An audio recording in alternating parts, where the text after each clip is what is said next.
Hello guys, and welcome to another Adobe Photoshop tutorial. In this tutorial, I'm going to show you how to turn your colored image to black and white in Photoshop.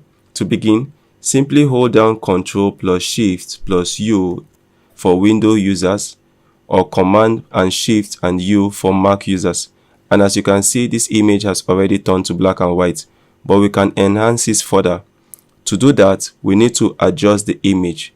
To adjust the image, come over here to Image and scroll down to Adjustments and scroll down over here and select Shadows / Highlights. And over here you can further fine-tune the image over here, so you can see the effect that is being applied over here, and you can also adjust the highlights over here. I find that these settings work best for me. The next thing you can do is to come over here and create a curve. Select curves over here.